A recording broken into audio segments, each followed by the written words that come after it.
NJ or New Jersey Farmers Against Hunger, correct?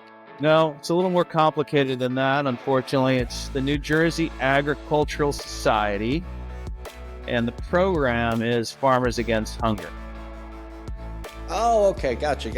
Well, that's not that complicated. And with that, I actually still need somebody to give me sort of the elevator pitch. So that's the perfect starting off point for us. Good.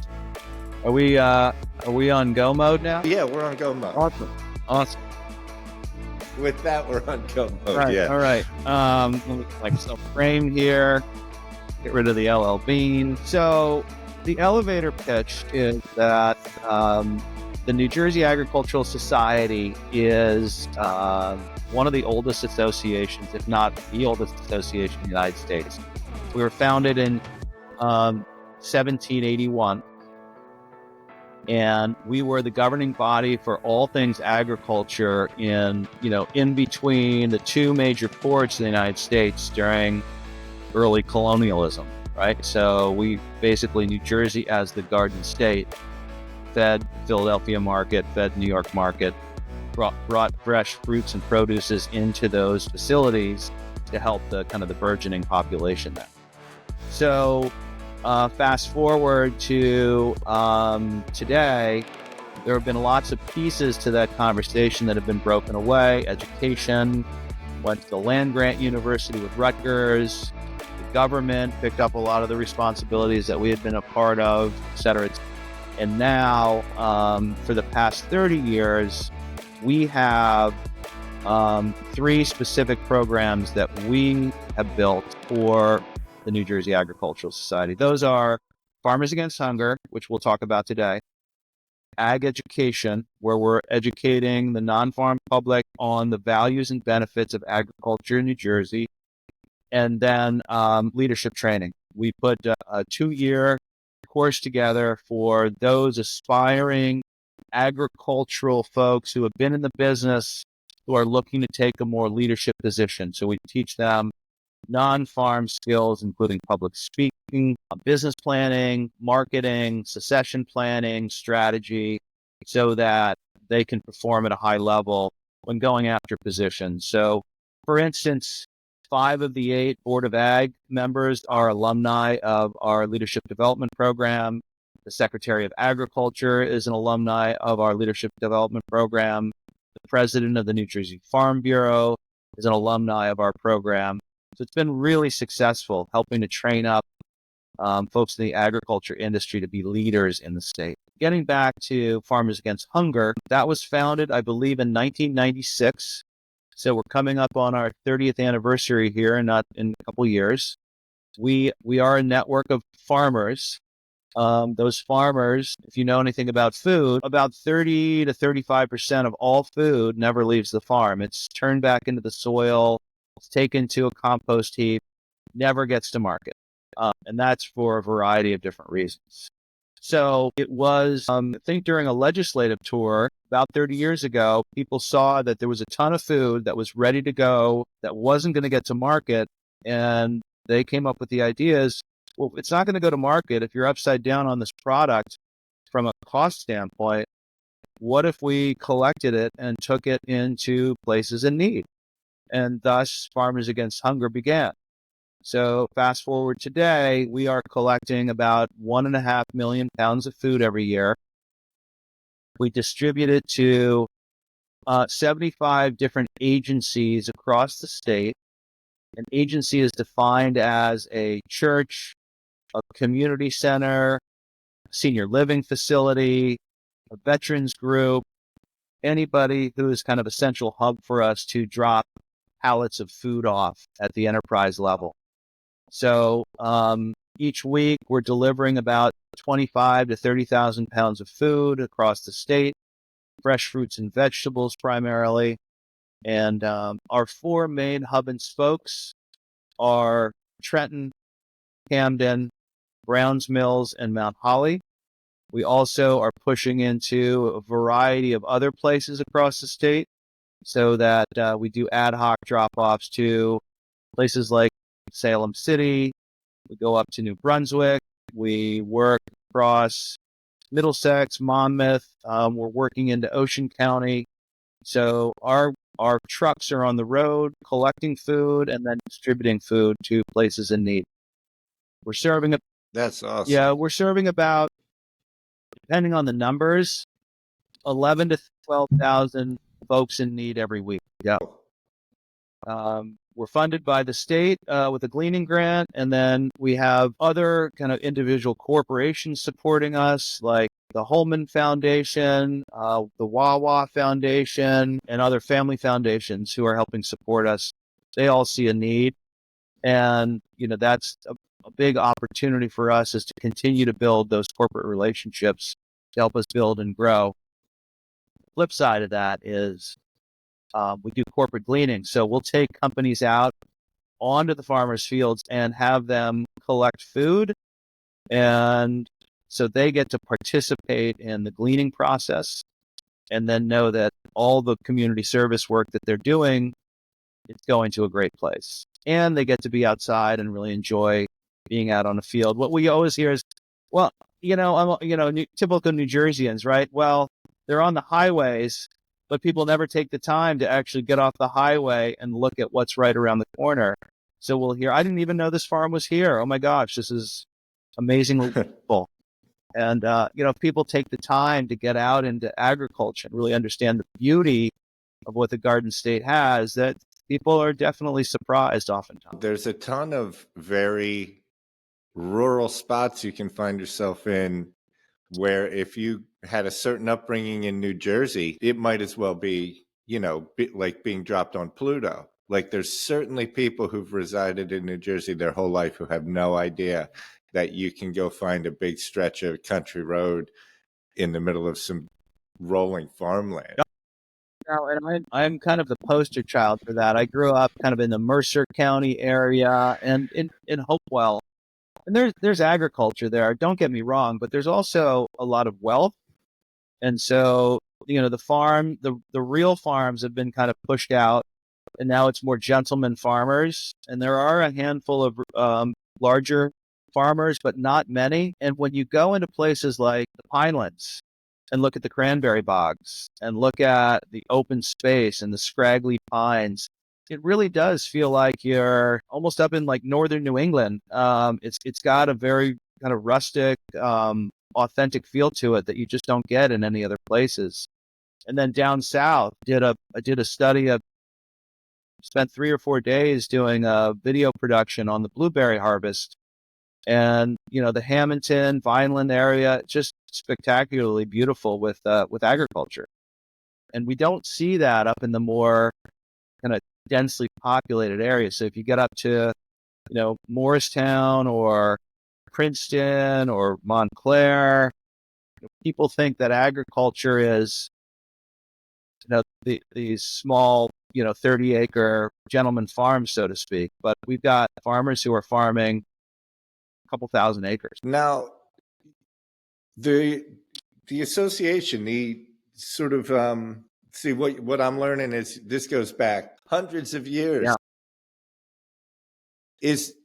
Is that a sort of an all-encompassing group of agricultural professionals in New Jersey? Is there a niche to the association membership? What does the membership look like in terms of participation? And are there like vendor participants or like that type of thing? What does the group look like itself? Great question. No, really good question. So it really represents a network of farmers and related businesses in the agriculture community.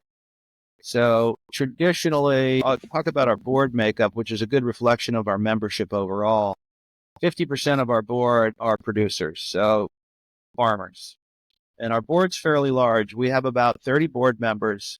There are 6 board appointments, so ex officio appointments. So Secretary of Agriculture, the president of the Farm Bureau, someone that's involved in legislation and policy, the president of the SEB school, which is the former Cook College at Rutgers, the president of the Board of Ag, and the past president of the Board of Ag.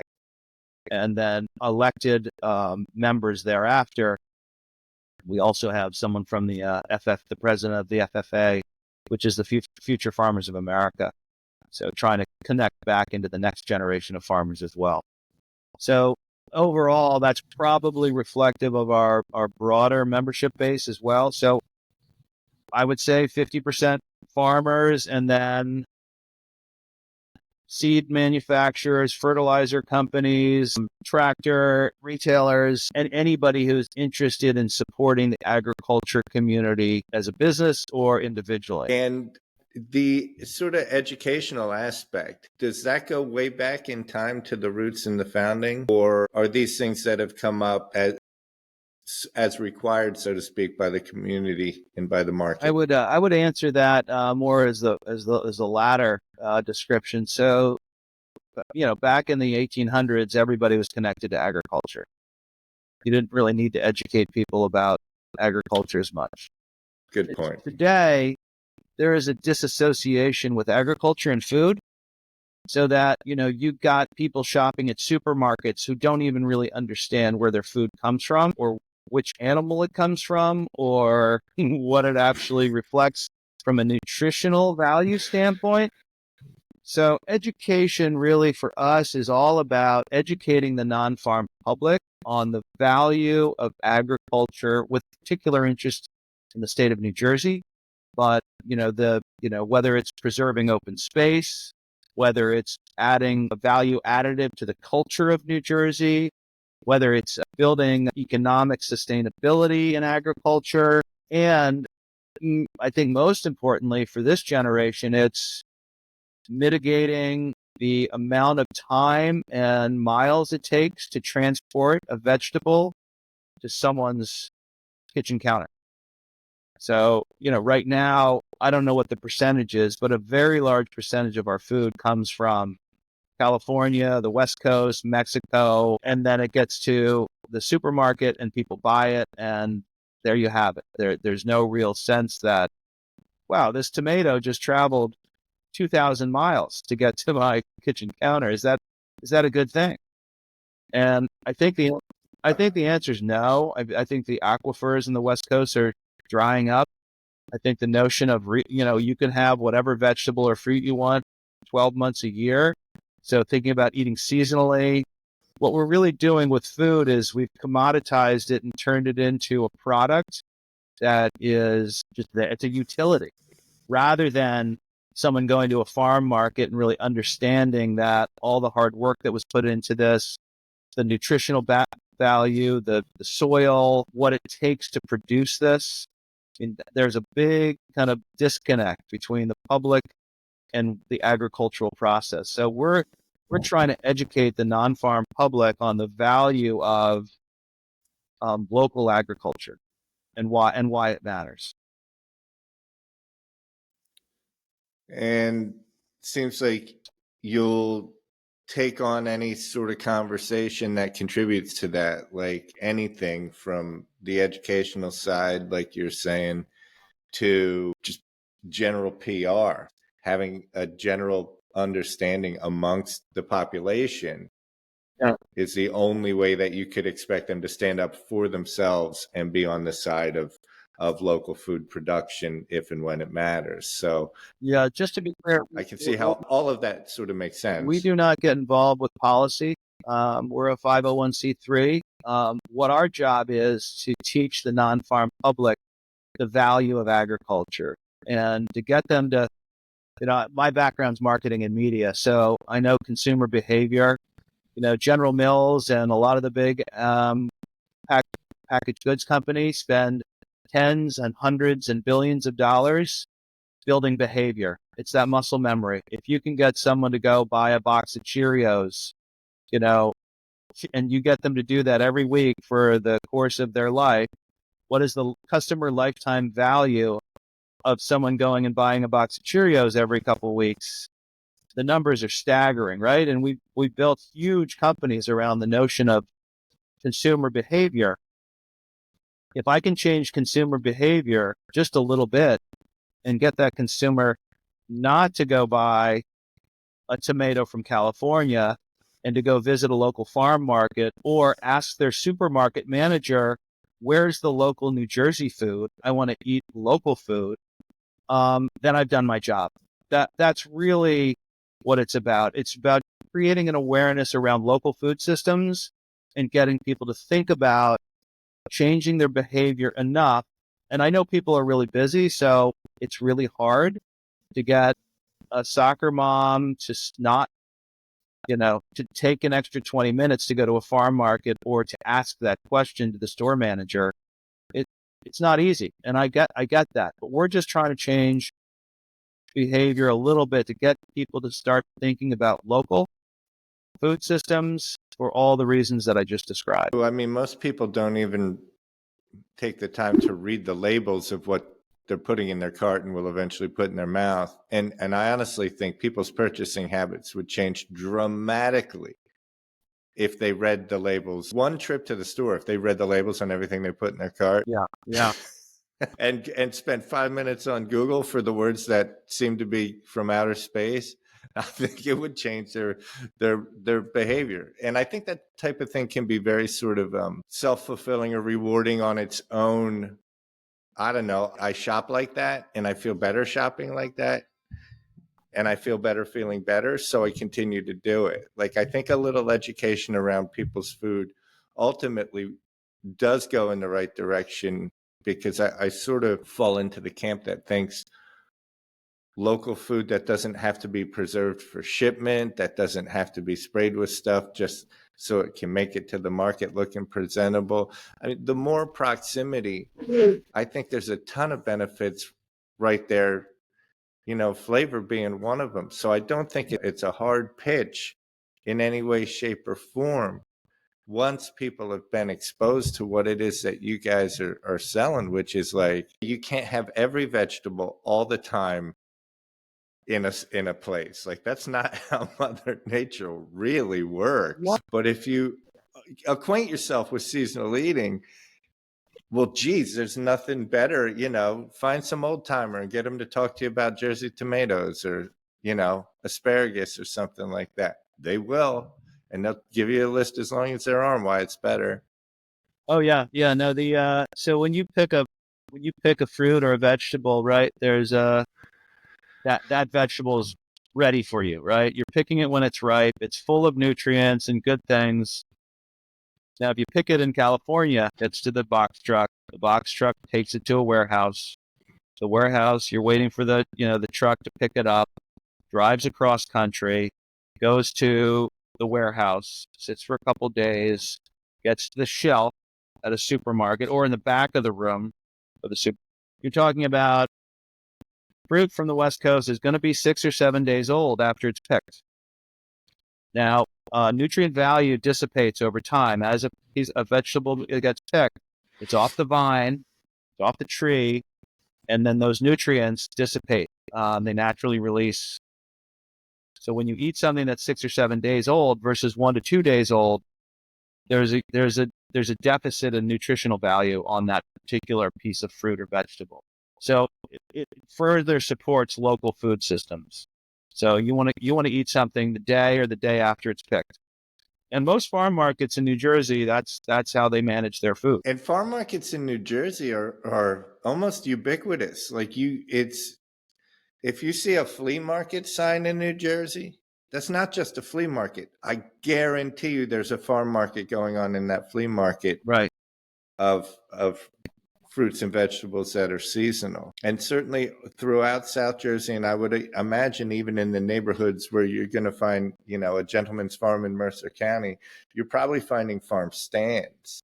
Oh, yeah. And there's a there are community farm markets. And the one that keeps coming up over and over again is the one up in Summit. So farmers travel up to Summit, hour and a half, 2 hours sometimes to sell their foods up in Summit. When a good community farm market gets established and they build, again, this is consumer behavior, and they build a kind of a meaningful mass population that people keep coming back over and over again. And West Windsor farmers market right here in my area has done that as well. The vendors, the farmers know that when they do drive that long, and you're pulling farmers off of their fields, which is not perfect, but they need to make money. They know that they're going to sell product. So building those consistent engagements with customers starting to happen. I think we're getting beginning of consumer behavior change. Now, largely in affluent communities, people can spend more for those things. What we really wanted to do is to start to drift down into the larger populations in New Jersey as well. And getting back to Farmers Against Hunger, a lot of the food that we're pulling off of the fields, we're getting it into places into food deserts and people who are food insecure. Oftentimes, the food that we're giving them is healthier than what they can get from the store, and that feels really good because we're getting them. I'll pick 5 or 10,000 pounds of corn off of a field, and it'll be at the food pantry that afternoon. That's awesome. Yeah. Fresh, nutritious food from the farmers in New Jersey, getting to places in need. It helps break the cycle of poverty. Brain fog is prevalent with over-processed foods. People who don't have, the economic viability to buy regenerative or organic foods or things that are going to make their bodies more sustainable and healthier. They can't afford that, but they're getting it oftentimes with Farmers Against Hunger. And that feels really good. Now, do you have any sort of fundraising events or any sort of fundraising online or anything that we can mention while we're on the subject? Yes. Obviously such a good cause, the Bridgeton Beacon. In that vein, consider the Beacon a soapbox and megaphone. If you want to talk to the folks of the greater Bridgeton area at any point in time, you can always reach back out to me and say, hey, we've got something going on we'd like to share. We'll happily give you a soapbox and megaphone. No, I appreciate that. How can people support in general or the Farmers Against Hunger initiatives in specific? Well, you can go to our website. It's pretty easy. It's www.njagsociety.org, and you can go to our drop-down menu and donate right on our website. You can. Yep. You can get involved. You can volunteer. You can donate. You can sign up for the newsletter and support the Friends of the NJ Agricultural Society as well. So it is pretty easy. I just jumped on that quick. You don't have to be a rocket science to find where to support a good cause on your website. No, and we do an annual gala every year. So we do a celebration. We hand out awards, and we do a fundraiser gala. Be on the 29th of March this year, up in the Princeton area, right at the Crown Plaza. Anybody is welcome to attend that if they're interested, and that will be promoted that will be on our website as well, probably in the next 2 weeks. Okay, so we'll look out for the gala in March. Anything we haven't touched on that you'd like to share? Should we be promoting membership in general? Should we be promoting anything to the general public about what they can learn or see about New Jersey agriculture to take sort of their first step on the path of, if they're watching this, they're interested enough. If they've gotten through 20-some minutes of you and I extolling the virtues. If they're still watching this, they're troopers. You've got them on the hook is what I'm saying, Newell. If they're still here, you've got them on the hook. So if you're still here, tell them what to do next. I would, you certainly can make a donation, and we're appreciative of any amount of donation. But, even more importantly, become a member of the society. For the general public, you can become a member of the society for $75. We'll add you to the newsletter. I'm sending out at this point in time a bi-weekly newsletter to give everybody updates on what we're doing. But in general, you're supporting ag education. You're supporting leadership training so that we keep agriculture strong in New Jersey. And you're also supporting Farmers Against Hunger so we can keep our trucks on the road, our drivers driving, and that we're collecting food and getting it to the places in need. And for $75, that's a pretty meaningful and valuable contribution. And I would say that's as important as just making a straight donation, because membership models are lasting over time, and it means you value what we're doing. So that is also an important way. Other way you can participate is you can volunteer, come collect food. You or your company, we do a lot of corporate gleanings, come glean food off of the fields of our New Jersey farmers. And you can sign up on our website to volunteer as well. There's a sign up portal there. Yeah, that's great for all the Beacon friends in the Greater Bridgeton Area Chamber of Commerce who are looking for a philanthropic / team building activity in the sun. We need that. Maybe we're down at, so not too far from Bridgeton, I believe, is A.T. Busby. We're down there every Friday this summer during corn picking season. And we need volunteers down south. We really want to expand what we're doing in the southern region of New Jersey. And boy, I could have picked 50 to 100,000 pounds of corn one day, and we only had 4 volunteers. So we got 4,000 or 5,000 pounds, but A.T. Busby would have given me that whole field. It was there for the picking, and we just couldn't get it off the field. And that's what you see. And wow, there. It's not that we don't produce enough food; it's that we can't get the food picked the right time to get it to the people with the immediacy that's needed. So the bigger our volunteer network, the more we can activate that process. Wow, that math is wild. That's such a missed opportunity. It's a timing issue. And farmers are busy. They're working 16 hours a day. They're not thinking, oh, I should call up Farmers Against Hunger. They're thinking, this corn is going to sit in the field because the market doesn't demand it, and I'm upside down on my labor costs, and I'm going to turn it into silage and move that field into my next crop cycle. So we have a very small window. We have a very small window because the farmer is a businessman. Their margins are razor thin already. We can get in the middle of that conversation and affect change. Again, we don't have a food production problem. We have a timing and a logistics issue. So we have the trucks, we have the drivers. Yeah. We need to continue to develop our relationships with farmers and make sure that they think about us when they're doing their business. So if we can get a SWAT team down onto their fields and get those zucchinis that are perfectly timed that they're not going to get to, then we can be very successful supporting those. Now, what would that operation have looked like fully manned? So 4 is on the low end. What does a full complement look like in terms of volunteership for a project like that? Well, that's an unusual opportunity. So I would almost call it like a SWAT team of volunteers. I would say 30 people picking, 150, 200 rows of corn and probably 2 trucks, 12 pallets each. Pallet of corn is 800 pounds. So, 10 to 15 pallets in each truck, it adds up. Well, that's 30 people's not an outlandish number of volunteers, No. though, is what I'm getting at, is that's not a number that, you didn't need 150 people to get the job done that day. It's, 30 seems to me like the kind of thing with more work and more work and more work that it seems like almost like your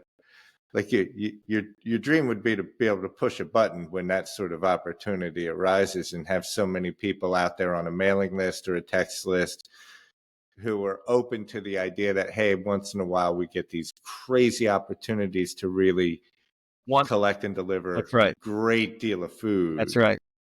Which to me, like, I would sign up for something like that locally. I happen to be in Florida at the moment, but when I'm in South Jersey, yeah, I think that's the kind of thing. Me and the guys who hang out at Glasstown Brewery and, their wives and all their buddies, they'd be like, oh, yeah, because heck, they probably know the road. They might know the farmer to begin with. Now, you make a really good point. So those kinds of community building opportunities are really meaningful because, you guys meet at the brewery. Like that brewery could host a couple of days of gleanings, right? And get folks like you out there. And then what happens with corporations is they'll help pay for the gas, or they'll pay for a lunch, or it becomes this communal event that's really, there's something about getting your hands in the soil that's very communal and kind of spiritual in a way. And I see that over and over again. Those gleanings are really extraordinarily valuable just for the human condition. We're getting people, from accounting firms, we've got Amazon folks, we've got consulting firms. And I see the people who come out there, a lot of them are really moved by, it's amazing. People spend a lot of time just sitting in, staring at their phones and living in their cubicles.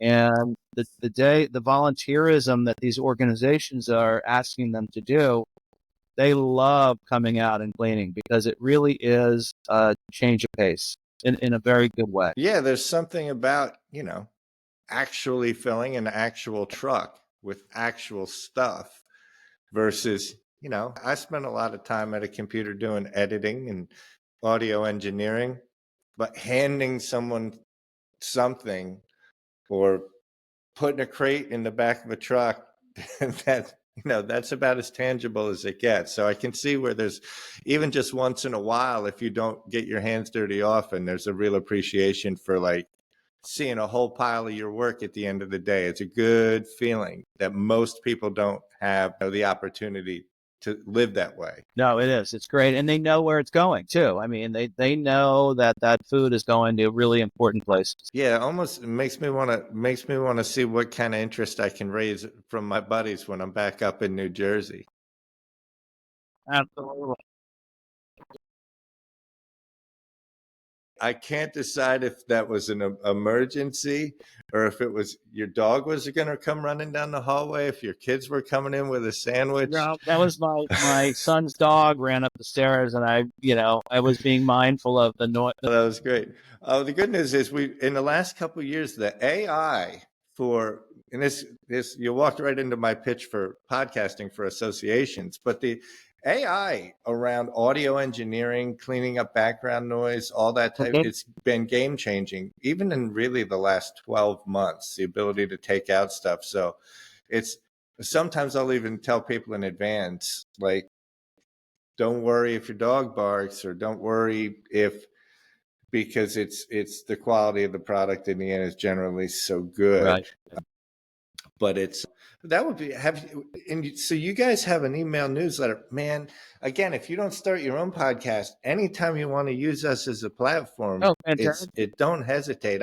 This is such a fantastic, What about a live podcast? We set up a table, we get the headphones, and we do one out in the field, and you could do a podcast with 2 or 3 volunteers. So you wouldn't probably live broadcast it, but you could record in the field pretty easily. Yeah. And the funny thing is, even with an iPhone or an Android, you can get those lapel mics now. So you get like a set of 2 lapel mics, and you can do a perfectly good interview in a not perfect setting, because they're so close to the speakers that it's okay that there's a tractor going over there. Yeah. Whereas maybe if you did it just with your iPhone, it's a much more difficult treatment at the end. But I think whatever's easy is probably the best plan. Like if it's the kind of thing that sort of fits into your routine in your life, I think that's probably the best way for you to adopt media. If you find that anytime somebody's like, we're going to launch a podcast, we can't wait to tell you all about what it's going to be, I'm like, well, this is never going to happen. And if it does happen, it's not going to last more than 6 months, because they've done all this planning to create a thing. I'm like, it's easier to just document the stuff you have going on anyway.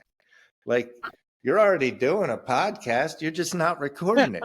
It's called your telephone. You talk to people all week long about this stuff.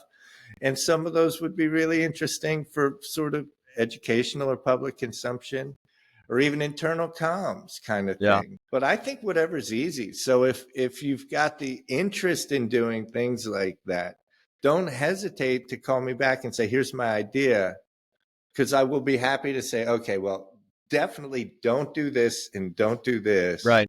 Because I've probably screwed them up before. Yeah, that's good.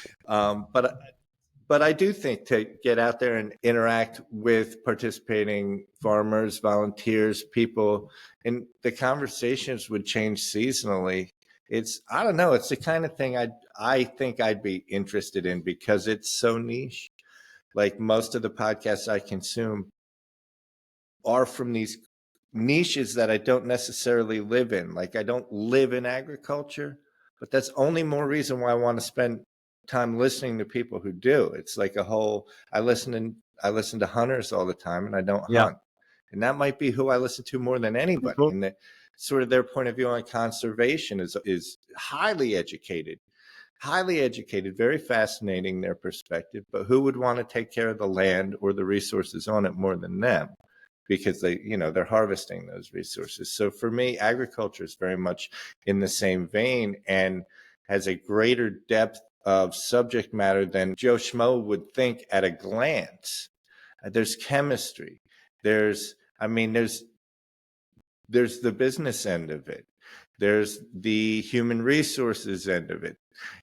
There's the agriculture end of it, the planting, the picking. But again, there's, you've covered business and chemistry and people, and like there's so many facets to make it all work. Engineering and mechanics, and the whole mechanical side of it is a whole different part of your brain, or really a whole entire different skill set altogether. So there's so much depth to the conversation. Well, and the one that you didn't touch, a farm, that I think is really big is the culture that surrounds an agriculture community. So, that makes a lot of sense. You can listen to country music. They talk about two-lane country. They talk about, meeting their girlfriend out in the cornfield in high school. And all of the country music songs kind of talk about the country life and why it's so meaningful, and, the crickets and the streams, and, we know all those words.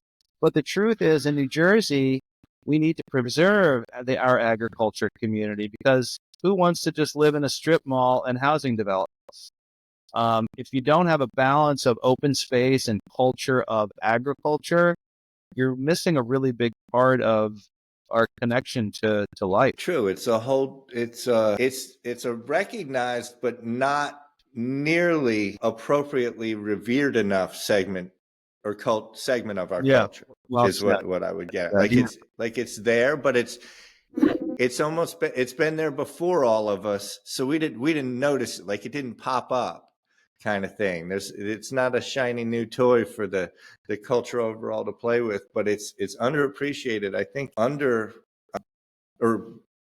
there's a great lack of understanding or education, like we were saying before. People just reading the labels or spending a day in the field, and how much satisfaction they get from that can be a real eye-opener for this whole thing that goes on every day in the world, which is people growing your food and getting it to market. And probably there are people like that closer to you than you think, no matter what state you live in.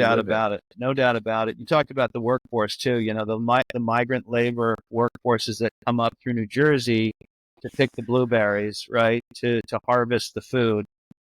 There's some amazing stories about the relationships that farmers and their workers, and really valuable ones. And those stories oftentimes are unreported because you only hear about the negative stories, but largely these are great stories of, success and collaboration and cooperation.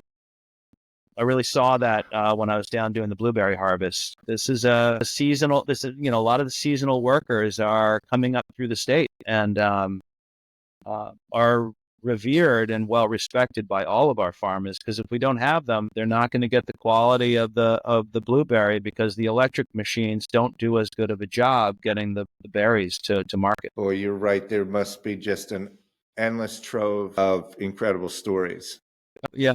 Going back decades or centuries in the state of that, because when it's local and it's not shipped in refrigerated, it's that seasonal thing. So everything is timing, and everything is getting the right amount of, hands into the field at the right time. So that migrant workforce, boy, that's such an interesting sort of economic market there too, because from season to season and farm to farm, but really still you could maintain, if it's inequitable, and like you could have extremely long-term relationships, even with all that transient nature of it. You could have really long-term relationships. No, they do. So the workforce now is largely in the blueberry industry. I've been told largely now Guatemalan population. They used to be from Mexico, but it's shifted to Guatemala. They come up and they start down in Florida. And they work their way up to Maine, then over to Michigan, and they do the blueberry harvest. These are families, and they come back if you don't treat them with respect and properly, they're not gonna show up. So the relationship is, I was talking to one gentleman, they do an annual kind of pig roast at the end of the harvest. They have a nighttime soccer game where the employees and the farmers, go out on a pitch and play soccer together. And it used to be just the men would come up and pick. Now the whole families come up. So they've had to kind of transform their living conditions. So they have a family room. They've got a place for the kids. They've got little playgrounds that are set up. So they're really having to adopt to kind of the changing dynamics of the migrant worker in a really positive way, because if they don't, they're not going to get them to come. That's so interesting. It's actually, you hear all the negative stories in the press, but it's actually a very positive relationship. You hear about the bad apples, but in general, these are long-standing relationships, and a farmer's reputation has to be, how do you treat your workers? And it's with respect. And there was a big issue this summer with the heat stress bill, right? I don't know if you read about that, but largely it was architected to support workers who were in really tough conditions, where they were working in a restaurant or out on the boardwalk serving food, and it was 120 degrees, getting dehydrated. They weren't getting enough shade, and legislators set these kind of parameters about this heat stress bill that really didn't take into account of the labor force out in the fields, so that it was prohibitive, because every day the heat is over 80 degrees, and the workers always have water breaks. They're always can stop working, get into shade if they need it. Now the government wants to start regulating kind of how businesses, including farmers, treat their workers. They've got to have a heat break station. They've got to have this, that, and the other thing. And it really was affecting, very concerning for the agricultural population, because it would limit them on their ability to kind of do what they've been doing for so many generations without a lot of regulation. A college kid busting their hump on the boardwalk, God bless them, respect to the hard work, but they don't know squat about keeping cool compared to somebody who's spent last summer and the summer before in the field also. Like, nobody really has any business telling those people how to keep cool. No, and the farmers get that. They already get that. They're treating their workers for productivity, and you can't have workers dehydrated and exhausted out in the fields, or they're just not going to be effective. So it was already happening, and I think the legislation was, done with all the right purposes, which is, restaurants and places that are confined can get really hot, and you need to make sure that people are taking the proper breaks. But it's just not as relevant when you're out in an open field. So we've covered the agricultural society. We've covered hunger. Mm-hmm. Boy, it's such again, don't hesitate to come back anytime. Like, just on its face, everything you guys are involved with is so sort of wonderful. I mean, it's just one of those feel-good conversations. Like, oh, you're taking food that was going to get wasted, and you're getting it out to people who need food post-haste. Like, there's just nothing that can beat that. So, again, we're thrilled to have had you on the Bridgeton Beacon, Newell. We welcome you back anytime. We'll put this out and promote it as much as possible. Yeah, I'm going to keep my eye on things differently, because gleaning is a new conversation to me. And I grew up in an agricultural area, but you just added a wrinkle, and I'm not a young man, but you did just add a wrinkle to the conversation that I thought I had a pretty good handle on, and how this is it's its totally own separate opportunity. It's its own totally separate course of action and outcomes. and it needs its own sort of support, and ideally a SWAT team in every county, where when these opportunities sort of arise, you guys can really, put the bushel to them and do the collecting you'd like to do. Absolutely. And to your point about the kind of your conversation about meeting at a brewery, churches and any community groups that are organized down in the Bridgeton area or just in South Jersey, we would love to connect with them to help build this network so that we can get that SWAT team enabled and get to the food in time to recover. Yeah, well, I don't think too many people would be upset if they got a text that said, hey, remember that group you joined? We've got an opportunity to, collect 8,000 pounds of food and get it to the hungry. We need you Saturday. We need you Friday. Whatever the case might be. That's kind of a cool text to get. Oh, it is. And it's, believe me, I do many every year, and it never disappoints. Never disappoint, because it's a way to clear your head. Awesome. Well, it's just a great experience for everybody. Yeah, well, I mean, sunshine's good for your mood and your immunity and everything else. Yep. Yeah, I can imagine. It sounds like a good time. We'll do what we can to promote it. Thank you for coming on. That's Newell Thompson. It's the New Jersey Agricultural Society and the Farmers Against Hunger program, which is a really cool thing. So we'll get clips out, and I'll probably shoot you an email in a couple days, Newell, if there's any highlights from this that you guys can use to promote on your Twitter, your Instagram, or anything like that. I'll send you a media kit of you sounding brilliant and compelling, those clips. And you can use them to your heart's content. That sounds great. Tom, thank you so much. I really appreciate you bringing me on. Thank you very much, sir. Right.